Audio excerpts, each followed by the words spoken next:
बिहार का एक ऐसा गांव जहां 300 सालों से भी ज़्यादा जीवन जी चुकी एक ऐसी नागिन है जो मुर्दे में भी जान डाल देती है।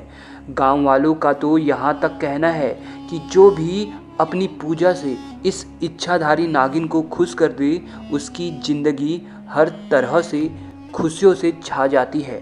बिहार के बख्तियारपुर में बसा एक ऐसा गांव है जो सिर्फ इस इच्छाधारी नागिन के लिए जाना जाता है। तो दोस्तों, वीडियो शुरू करने से पहले जो भी महादेव के सच्चे भक्त हैं, हर हर महादेव का जयकारा कमेंट बॉक्स में ज़रूर लगा देना। दोस्तों, बिहार के बख्तियारपुर से करीब 25 किलोमीटर दूर एक जंगल के पास नागिन का अनोखा मंदिर है।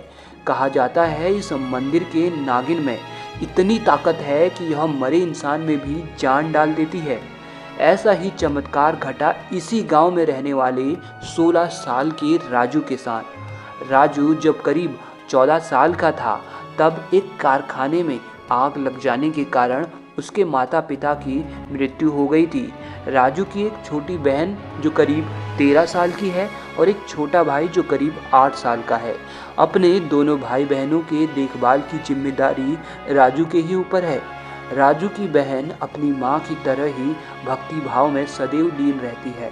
वह हर रोज उस नागिन के मंदिर में अपने भाई की खुशी एवं लंबी उम्र की प्रार्थना के लिए जाया करती है।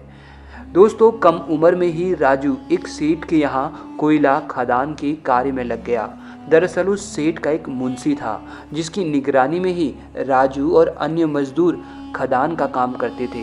परंतु वह मुंशी बहुत लालची किस्म का था। सेठ की नज़रों से बच कर कुछ कोयले की बोरियां वो खुद ही बेच दिया करता और उससे आए पैसों को अपनी जेब में रख लिया करता। एक दिन सेठ ने जब बही खाते पर नज़र डाली तो उसमें उसे कुछ गड़बड़ मिली और उसने मुंशी को कहा कि कुछ बोरियों की हेर फेर हुई है। अगर तुमने पता नहीं लगाया कि गड़बड़ कहाँ पर है तो मुझसे बुरा कोई नहीं होगा। मुंशी डर गया।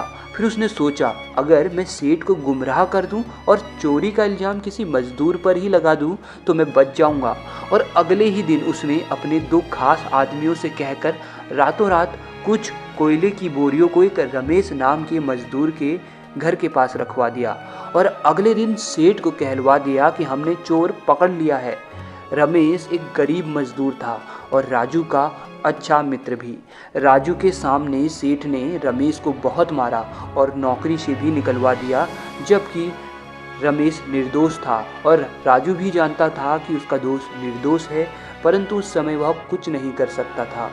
एक दिन राजू जब काम कर रहा था तो उसने देखा कि कोयले की सभी बोरियां तो ट्रक में सेठ के स्टोर पर जा रही थी, परंतु लगभग 10 से 12 बोरियां अलग से ही इस प्रकार रखी थी कि वह किसी की नज़रों में न आए। जब राजू मुंशी के पास गया ये बताने तो मुंशी ने डांट दिया कि जा अपना काम कर, वो अभी हम रखवा देंगे। राजू को अब मुंशी पर शक हुआ। उसने उन बोरियों पर नज़र रखी। तभी उसने देखा कि मुंशी ने एक छोटी गाड़ी में उन बोरियों को रखवा दिया और उस गाड़ी से एक आदमी ने कुछ रुपये मुंशी को दिए। ये सब देख राजू समझ गया कि मुंशी ही कोयलों की चोरी करता है और आरोप उसने उसके दोस्त रमेश पर लगवा दिया था।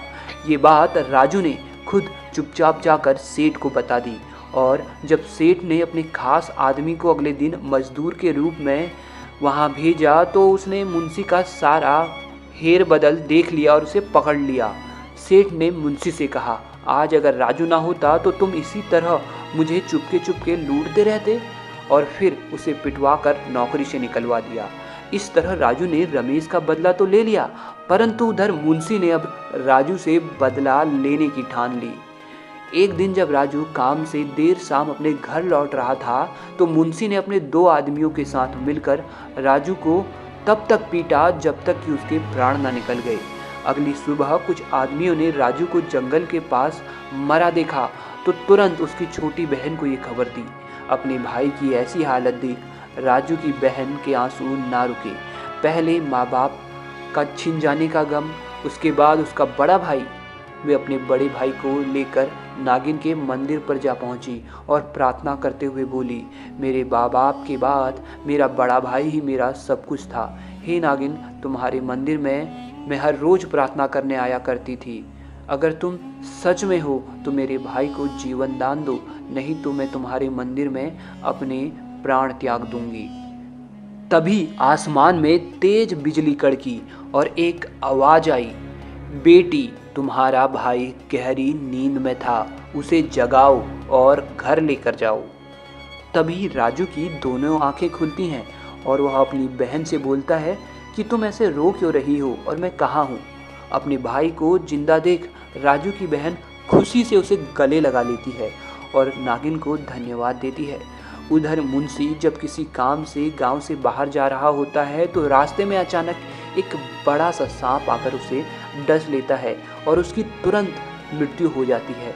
दोस्तों, कहते हैं कि राजू के साथ घटी यह घटना न केवल बख्तियार गांव में बल्कि आसपास के अन्य गांवों में भी फैल गई और लोगों का उस नागिन के मंदिर के प्रति आस्था और अधिक बढ़ गई। आज भी दूर दूर से यहाँ लोग उस नागिन के दर्शन और पूजा के लिए आते हैं।